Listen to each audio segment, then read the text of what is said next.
Praise lord. ఈరోజు వాక్య ధ్యానాంశంగా mark సువార్త 4వ అధ్యాయము 22వ వచనం చదువుకుందాం. రహస్యమైనను తేటపరచబడకపోదు, బయలుపరచబట్టేకే గాని ఏదియు మరుగు చేయబడలేదు. దేవుని వాక్యము మన ఎదుట ఉంది.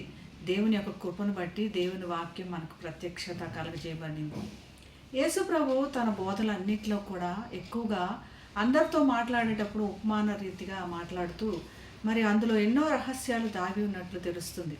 ఈ రహస్యాలన్నీ తప్పకుండా తేటపరచబడతాయి. ఆయన ఇంకో వాక్యం చెబుతూ మరియు ఆయన వారితో ఇట్లనెను, దీపము దీపస్తంభం మీద ఉంచబడటకే కానీ కొంచెం కిందనైనను మంచం కిందనైనను ఉంచబట్టకు తేపడలేదు కదా.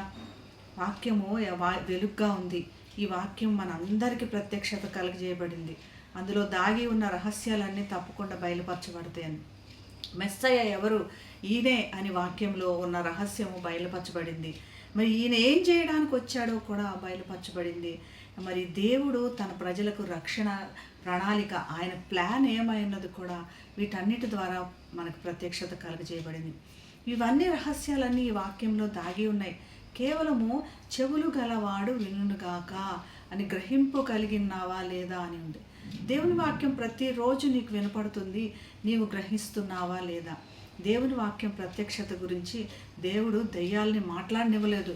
దెయ్యాలు కూడా నీవు దేవుని కుమారుడు అని వెలుగెత్తి మొరపెడుతుంటే దేవుడు వాటిని నోరు మోయించాడు. మరి ఎవరి ద్వారా మాట్లాడిస్తాడంటే నీ ద్వారా, నా ద్వారా. శిష్యులు కూడా వాక్యంపు వెలుగుని గ్రహించలేకపోయారు. అన్యజనుల యొక్క రక్షణను తెలుసుకోలేకపోయారు. కేవలం యూదులకే రక్షణ అనుకున్నారు.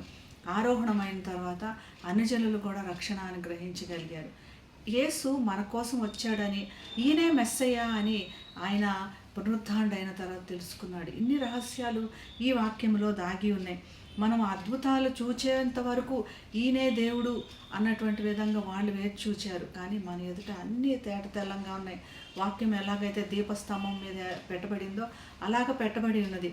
ఈ వాక్య వెలుగులో మనం చూసుకుందాం, మనల్ని సరిచేసుకుందాం, మనల్ని దేవునికి దగ్గరకు అయ్యేవారుగా చూసుకుందాం. అటువంటి కృప దేవుడు మనందరికీ దయచేయను గాక. ప్రార్థన చేసుకుందాం. పరిశుద్ధుడైన యేసయ్య, మరుగుపరిచి ఉన్నాయి ప్రభా ఎన్నో నీ గొప్ప రహస్యాలు.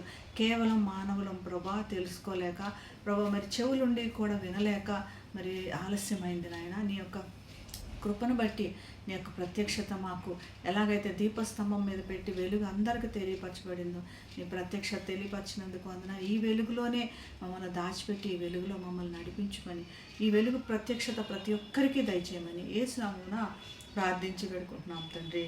ఆమేన్. Have a blessed day. God bless you.